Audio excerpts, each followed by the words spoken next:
राज्यातील काही भागात उद्यापासून पावसाचा अंदाज देण्यात आलाय। विदर्भ, मराठवाडा आणि मध्य महाराष्ट्रातील काही भागात पावसाची शक्यता आहे, तर काही ठिकाणी आज उष्णतेच्या लाटेचाही इशारा देण्यात आलाय।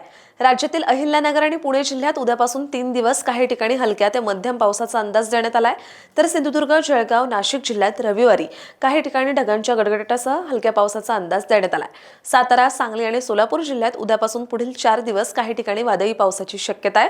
छत्रपती संभाजीनगर आणि जालना जिल्ह्यात रविवारपासून 3 दिवस हलक्या पावसाचा अंदाज आहे। लातूर आणि धाराशिव जिल्ह्यात आजपासून, तर परभणी, बीड, हिंगोली, नांदेड जिल्ह्यात उद्यापासून वादळी पावसाची शक्यता वर्तवण्यात आली आहे। विदर्भातील भंडारा, चंद्रपूर, गडचिरोली, यवतमाळ, गोंदिया जिल्ह्यात उद्यापासून वादळी पावसाची शक्यता आहे, तर यवतमाळ आणि नागपूर जिल्ह्यात रविवारपासून वादळी पावसाचा अंदाज व्यक्त करण्यात आला आहे। राज्यात एकीकडे वादळी पावसाला पोषक हवामान असून दुसरीकडे मात्र उष्णताही वाढली आहे।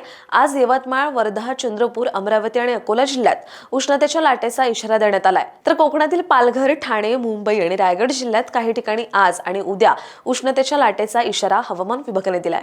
अशाच हवामान अपडेटसाठी अॅग्रोवनला सबस्क्राईब आणि फॉलो करायला विसरू नका।